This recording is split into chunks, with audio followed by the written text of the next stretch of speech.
डहरकी से कुतुबुद्दीन चाचड़ की रिपोर्ट के मुताबिक डहरकी के दारा रोड की रिहायशी खातून बीबी आउद अपनी मासूम बच्ची और घर वालों के साथ मीडिया के सामने पहुंची और एसएचओ डहरकी क्लब बादशाह और बासर हिंदू सेठ रमेश कुमार ने काला की ज्यादतियों के खिलाफ एहतजाज किया।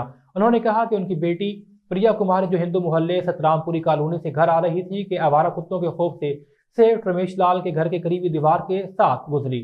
दरवाजे को हाथ लगने से दरवाजे की आवाज आई, जिस पर रमेश लाल के घर वाले बाहर निकले और उस पर घर से सोना और नकदी चोरी करने का इल्जाम आयद कर दिया।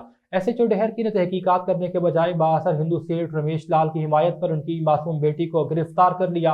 पुलिस ने घर पर छापा मारकर बीबी आउद और उनके शोहर माशूक आउद को भी गिरफ्तार किया और थाने ले गए।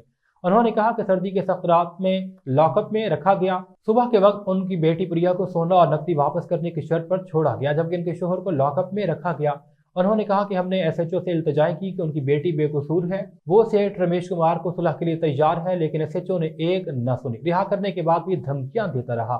उन्होंने कहा कि वो दिन भर मिट्टी का काम करके अपने बच्चों का पेट पालते हैं, लाखों रुपए मालियत का सोना कहां से लेकर आए। उन्होंने एसएसपी घोषी और आला हुकाम से इंसाफ की अपील की है।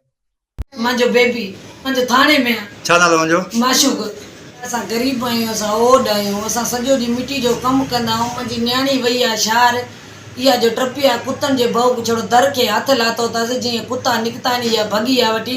मुंहिंजी न्याणी ते बेगुनाह लाथो अथनि, सोन लाथो अथनि, पैसा लाथा आहिनि। मुंहिंजो मुड़ुसु ॿधो पियो आहे। असां ग़रीब खे कसम ॾियनि असां खणण जे तयारु आहियूं, असां वटि रुपयो न आहे। कल्ह एसो चयो असां टिनि खे 4 ॼणनि खे थाणे में बंदि करे छॾियो आहे। असां रात जो 8 बजे असांखे छॾियो त हाणे धमकियूं ॾींदो पिया, चवंदा एतिरो सोन खणी अचो पोइ मां तव्हांजो मर्द छॾ। छो असां बेगुनाह कंदा पिया आहिनि, मुंहिंजा नंढड़ा बच्चा आहिनि, मुंहिंजो कमाइण वारो कोई न। एसो चयो असांखे बेगुनाह बंदि कई वेठो आहे। एसो चयो चवंदा सोन खणी अचो त पोइ मां छॾां, मां काॾो वञा, ग़रीब माण्हू सोन एतिरो। एसो चयो चवंदा न त मां तव्हांजी न्याणियूं बंदि कंदमि।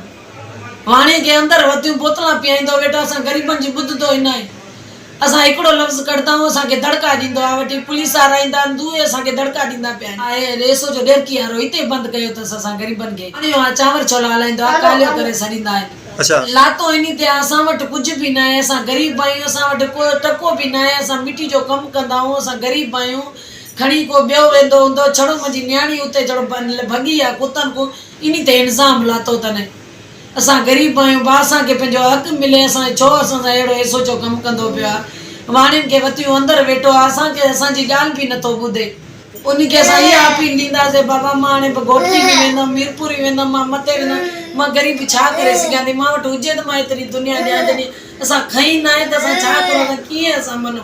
तोला सोनो अथसि, 3-4 लख चवंदो पिया। मां ग़रीब काॾो ॾियां, मां खयो बि न आहे। मूंखे जेको कसम ॾियनि, साख ॾियनि, फ़ैसिलो ॿधनि, मां तयारु आहियां। मां ग़रीब आहियां, बेगुनाह आहियां। मां मुंहिंजी न्याणी जे मथां इल्ज़ाम आया, मुंहिंजी न्याणियूं बंदि करे छॾियूं आहिनि। मुंहिंजो कमाइण वारो आहे कोई कोन, मुंहिंजो ग़रीब मुड़ुसु आहे, उहो उन खाते में न कुझु वीचारो बंदि पियो। हाणे हे सोचो की एतिरी मिंटां के सोचो असांजो नथो ॿुधे। हाणे मुंहिंजे मुड़ुसु खे ॿधी वेठा आहिनि, राति जो वठी विया आहिनि। राति जो असांखे 3 खे बंदि कयो अथसि। हे सोचो असांजी ॻाल्हि नथो ॿुधे, छड़ो वाणियुनि खे वतियूं अंदरि वेठो आहे, असां सां ॻाल्हाईंदो ई न आहे।